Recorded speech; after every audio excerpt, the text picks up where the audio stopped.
Good afternoon, Packers fans. Aaron Nagler here with your Packers Daily Chat, coming to you live on the Cheesehead TV social channels. It is a victory Monday after complete domination of the Minnesota Vikings at Lambeau Field yesterday. Absolutely love to see it. Packers pretty much had their way all afternoon and into the evening, other than the fact that they clearly watered the middle of the field. That's a new one.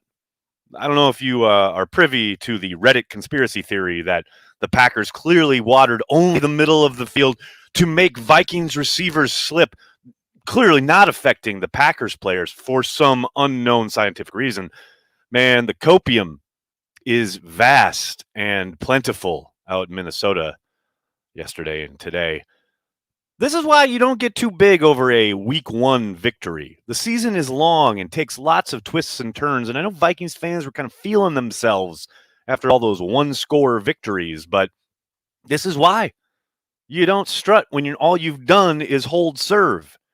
And look, that's what the Packers did, right? Yes, it's a dominating victory. Yes, you love the fact that the Packers are playing their best ball heading into the season.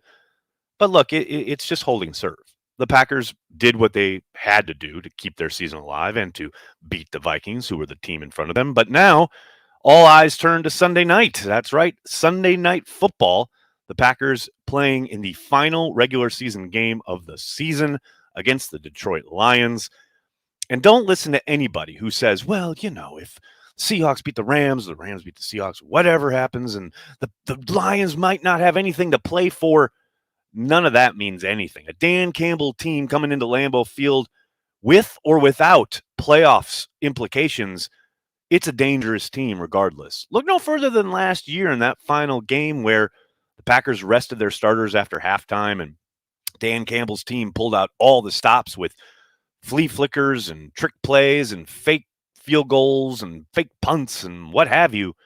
Dan Campbell's coming to win regardless. So the Packers are going to have pressure on them no matter what the situation, and it's going to be an entertaining and exciting football game. I, for one, can't wait to see it. Hope you're all doing well. So good to see everybody in the comments section.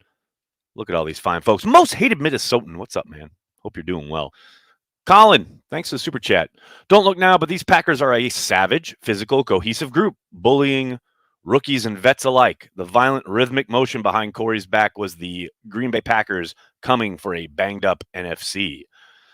I mean, look, it's kind of weird that late season bye, which felt like a bit of a, not an afterthought, but it did feel like a little too late, got the Packers healthy.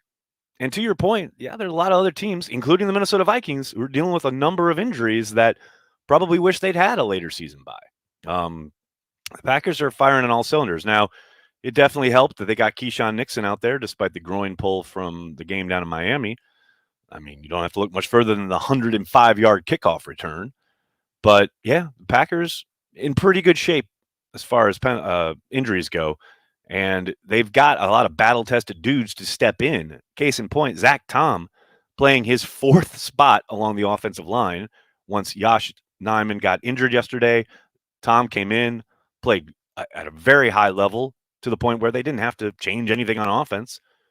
I mean, that is a battle-tested group, and they are certainly playing their best ball. And this is when you want your team to be playing its best. So still a lot to work on, still problems on offense, still red zone issues. But for the most part, this team, especially on defense, the energy flowing to the ball, all hats to the ball, swarming defense, that's what you like to see, no doubt about it. What else we got here, folks? What else we got? Brandy's here. What's up, Brandy? How are you? Ryan, thanks for the super chat. Can we talk about Kiesean Nixon? Wow. Hard not to talk about Kiesean Nixon when he's taking things to the house from inside the end zone. What a great run. Now, to be clear, the Vikings left a clear, wide open lane for him to take, but it sure looked like he was pressing to his left, which drew, in particular, number 83 for the Vikings over to his right. And then he stuck his foot in the ground and saw that opening and took off. All he had to do at that point was beat the kicker. But, man, you talk about a jolt. You talk about return yards, hidden yardage, the game that, yes, the touchdown return is obviously exciting, but the punt return as well. getting the Packers offense set up in advantageous positions, not just in this game, but throughout his entirety, these last 8 games as a returner. I mean, you talk about a jolt. I said it on the watch party last night, and I'm going to say it again. It is Desmond Howard-esque what he is doing. You taking that back to the house? Come on now. I mean, you talk about an offense that couldn't get a first down to open this game, and all of a sudden Kiesean Nixon comes out and just puts a touchdown on the board. That's winning football games on special teams, something that has not happened in Green Bay in quite some time. Desmond Howard-esque. Ed Pierce, thanks for the super chat. Happy New Year. The way the defense team responded to that block punt was a wondrous thing. No question about it. Now, again, Vikings are playing a couple guys down along the offensive line. There's no doubt about it. However, we have seen this Packers team going up against, personnel that they probably should have taken advantage of earlier in the season that they most certainly did not. And to see TJ Slayton come alive, eat up double teams, Kenny Clark absolutely manhandling people up front on that goal line stand, that is exactly what you want to see, especially this time of year, especially in Lambeau Field. No question about it. What else we got, folks? What else we got? Thirsty Beach, what's up? Thanks for checking out the stream on Twitch. Nixon must be on some sort of historic run, only returning for half the season. 100%. That's what's crazy. His number of attempts don't even kind of touch what most guys get throughout the entirety of the season, and he's leading the league far and away in 50-plus yard returns. It's crazy, dude. It's absolutely crazy. What else we got? The Vikings are the most fraudulent 12-4 team in the NFL. Sly, it's interesting because, I think for the most part, they've got a new coach who I think has done a pretty darn good job turning this team into something it certainly wasn't last year or hadn't been under Mike Zimmer. And the close wins have been talked about a lot, but they remind me a lot of the 2019 Packers.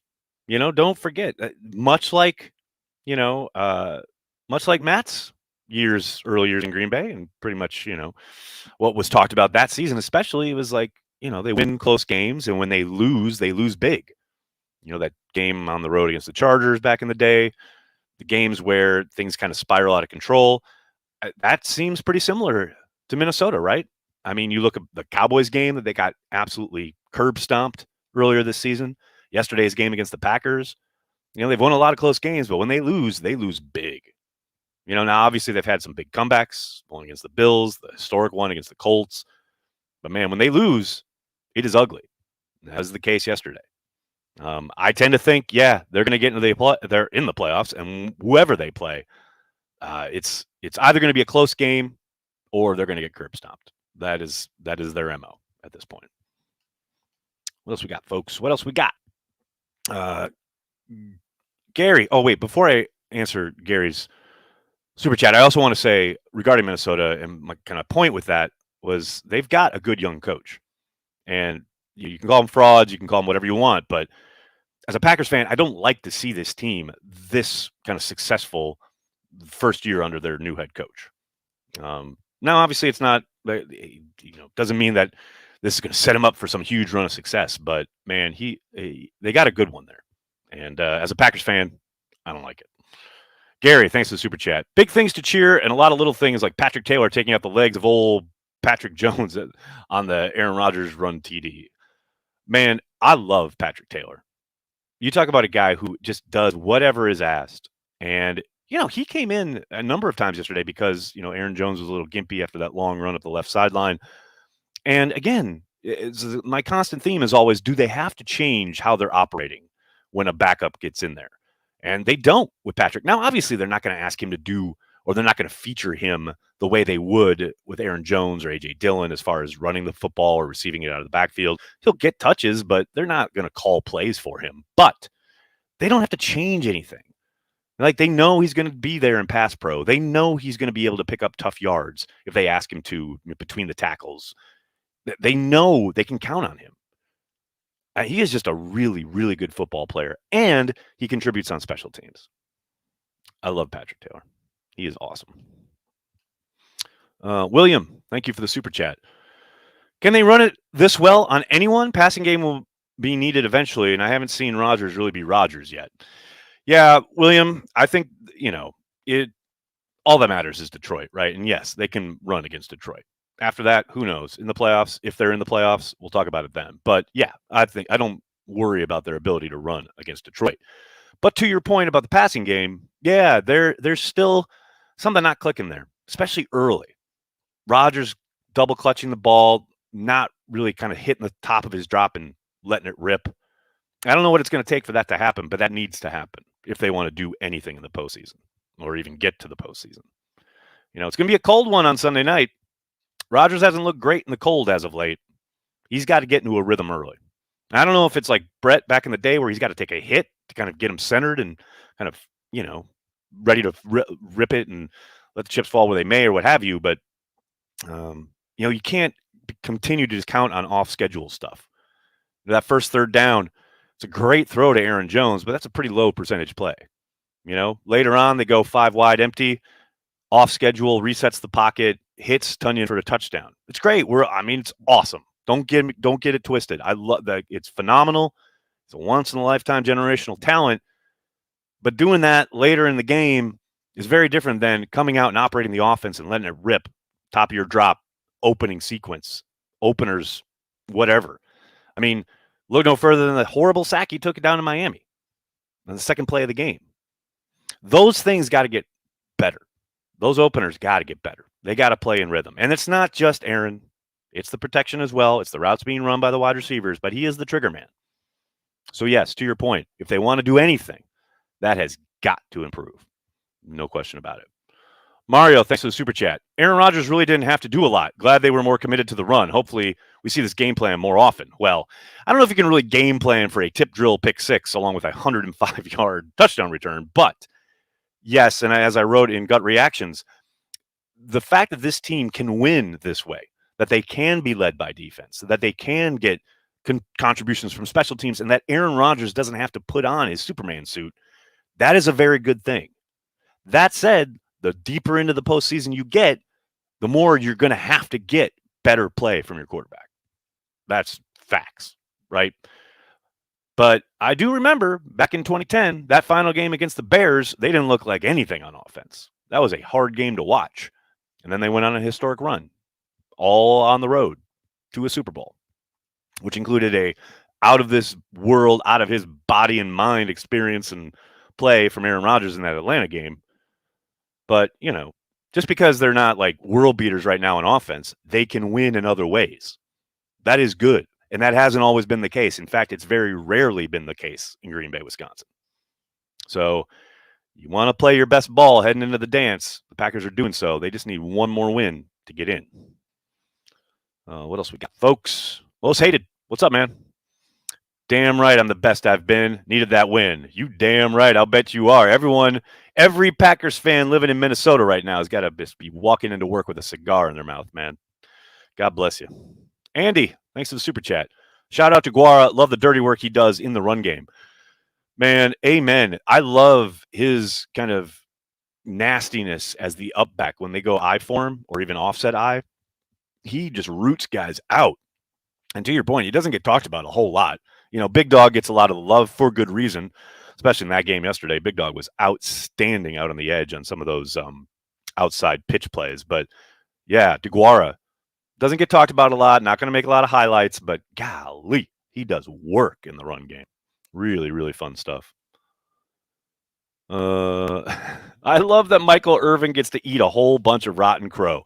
Well, AZ Atheist, let me tell you something. He's always going to hate on the Packers, and I get it. His teams dominated the Packers. He specifically, as a player, dominated the Packers back in the day. Although we all know he pushed off a whole hell of a lot. Well, you can't push off as an analyst. So you're just going to have to eat crow there, Michael Irvin. Sorry, buddy. Love it. Love it. Tone, thanks for the super chat. Ben Lieber said Jair needed safety help for JJ. Yes, and also water is wet. Look, no one's saying that Jair Alexander was doing one-on-one drills with Justin Jefferson. But Vikings fans spent all week talking about how, Jair said it was a fluke in week 1, and he's going to eat him up, and he's going to blow up for 1,000,000 yards, and blah, blah, blah, blah, blah. And then Jair went out there and roughed up Justin Jefferson, manhandled him at the line of scrimmage. And Justin Jefferson, how did he respond? Seems like he pulled a disappearing act. So I don't care. Yes, was there a safety over the top at times? Yeah, of course. They played him a number of different ways. But let's not act like, oh, well, they were double teaming him all the time, which is what that implies, which couldn't be further from the truth. Just love it. Just more sour grapes from Minnesota. I mean, your superstar got called out and couldn't produce. Got shut down. The one catch he had was behind a blitz in a zone look. That was it. Anytime he was locked up with Jair, nada. Not a damn thing.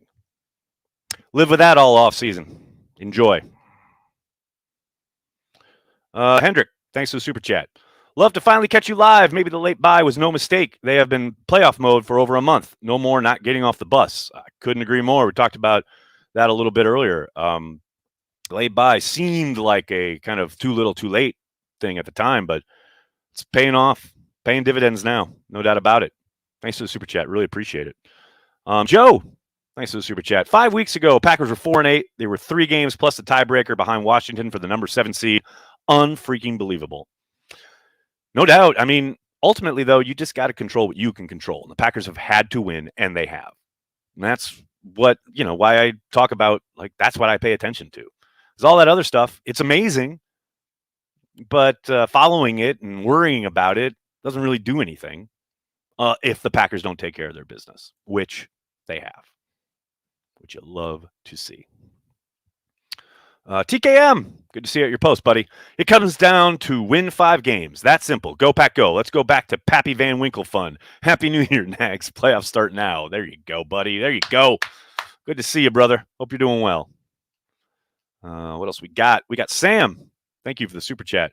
I wasn't able to watch the games as I was at work. How did Devonte Wyatt play? I'm assuming he got a lot more snaps. He played well. I would have liked to see him be a little bit more active, but yeah, he was out there quite a bit. He had a couple of different nice run stuffs. Didn't do a whole lot when it came to pressuring the quarterback, though. He did flush Kirk Cousins out a couple times. But I loved the play of everybody up front, though. There were a number of times where he kind of dove inside to kind of free up Kenny or somebody else on a stunt. He's still learning as he goes, learning on the job, but I like what we've seen so far. What else we got, folks? M, what's up, man? Good to see you. Happy New Year. Even in 2023, football is marvelous. No question about it. Did anybody watch that Tulane game just now? The end of that against USC? Man, football is the best. It's just the best. Gotta love it. Gots to love it. What else we got? Brandy, seems Packers timeouts on 3rd down leads them to overthink the plan. Yeah, we've talked about it before, right? You come out of sometimes on 3rd, sometimes on 4th. And, man, it hasn't been pretty. The results certainly haven't been there. And I don't know if it's, because they're overthinking it.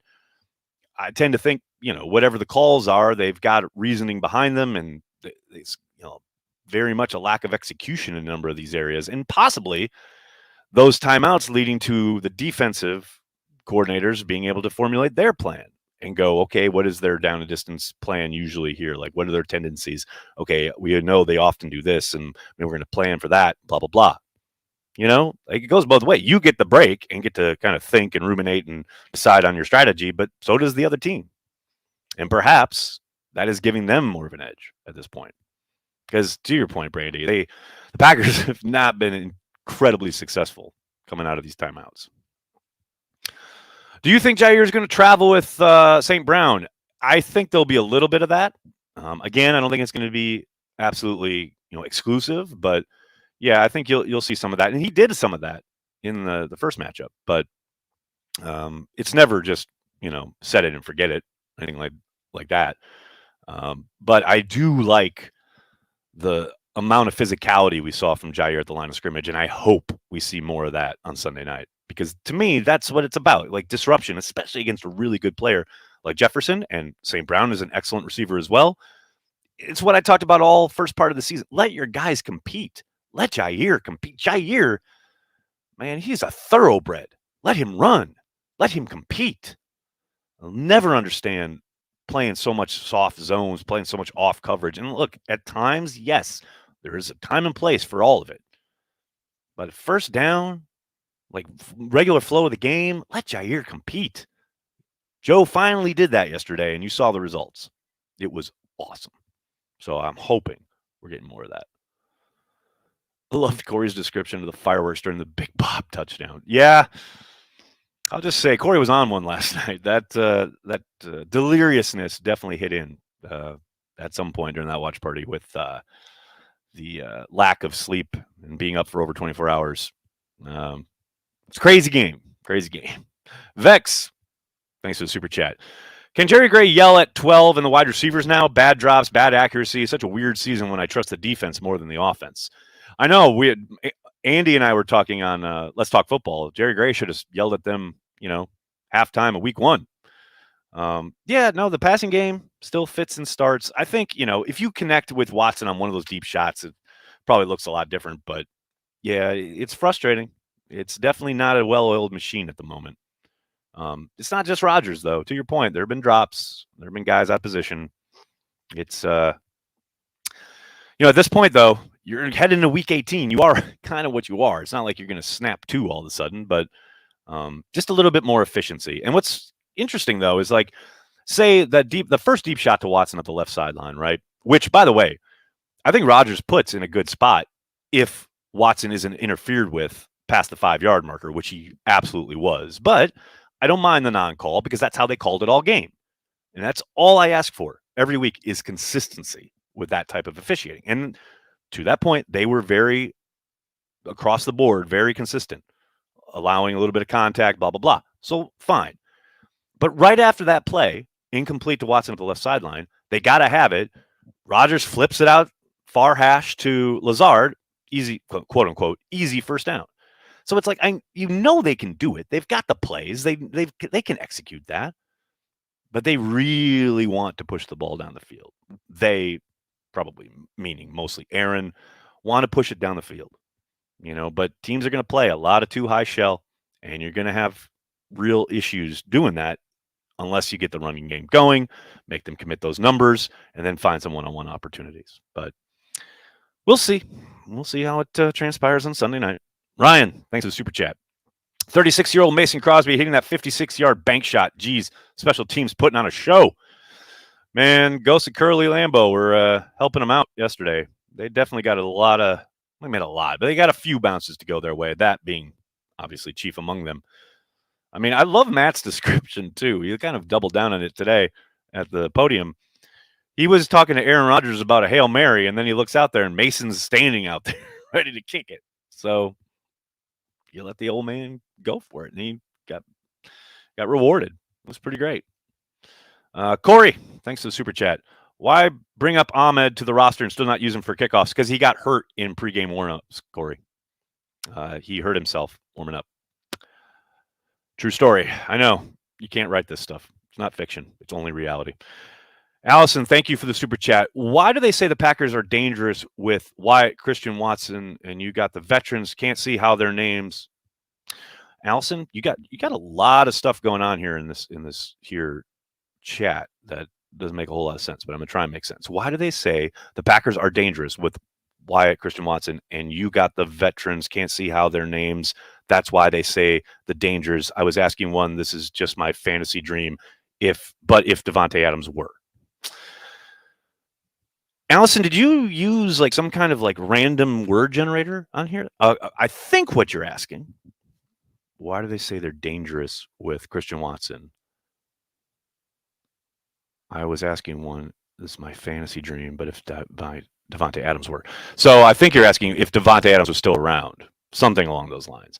At this point, who cares, man? We've been talking about what if Devonte Adams, et cetera, since like the summer. Man, it is what it is at this point. Devonte wanted out. Devonte wanted out. And that's fine. He wanted out. As Coach Norman Dale said, this is your team. This is your team. Carry the G. Devonte didn't want to be in Green Bay anymore. And we wish him well. Godspeed. These are the 2022 Packers, and they're on the cusp of a playoff berth. This is your team. Dash, thanks for the super chat. Anyone have the Paul Allen highlights from yesterday? I'm disappointed in Packers fans. I really am. The fact that it is 5:27 p.m. in the Eastern time zone, and I don't have a cut-up of Paul Allen's highlights from yesterday's game. You're losing your fastball, Packers fans. Losing your fastball. Juan, thank you for the super chat. New Year's resolution is to not miss Packers Daily. Salud, sir. I like where your head's at. Let me toast you, sir. Happy New Year. Krista, you did not dream that game last night. Correct. Gary, thanks for the super chat. No one more grateful for the curb stomping than Packer Man. Yeah, he was left intact last night. Doing well. He's just kicking it in the studio. Having a great day. No doubt about it. Oh my God, you should have heard Paul Allen whining about Jair's gritty. I want to. Someone find this stuff. Look, I'm an old man. I don't know how to do all this technology. I need the youths. Where are the youths? People, find it. Ed, thanks for the super chat. I remember when a team had a great season, part of the reward was a late bye the next season. Now I am clueless about how bye weeks are decided. You mean late buys? The late buy is helping them out. No question about it. Brad, thanks for the super chat. That was fun. Skolololol. Yes, it was. Absolutely. Dell, thanks for the super chat. Do you see Nixon getting a Rasul type contract? Going to be very interesting when it's time to talk turkey with Kiesean Nixon. No question about it. I don't know about a Rasul type, but I got to think they're going to want to do everything they can to try and keep him in the fold. I mean, talk about a difference maker. We'll see, though. We'll see. You know, the Packers thought they could make it work without Desmond Howard, let him walk, and then they regretted it. So hopefully they figured it out. A-Rock, thanks for the super chat.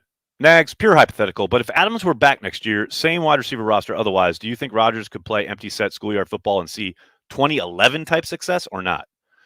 No, I do not. I mean, and that's not denigrating Rodgers in any way, shape, or form. It's just, no, he's not that guy anymore. Not that he can't make amazing throws, not that he can't operate really effectively and efficiently from the pocket, even in empty.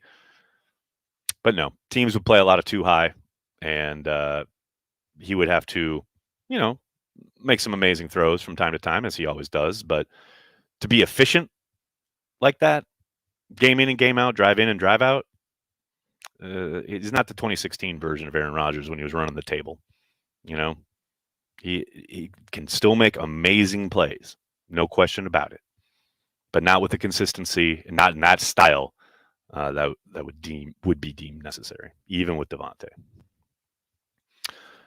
Anonymous man, thanks for super chat. The cope from Vikings fans are glorious. LOL. Oh, it's the best part of the internet today. Are you kidding me? It's amazing. Most hated. Thanks for the super chat. So if the Seahawks win, do the Lions give up?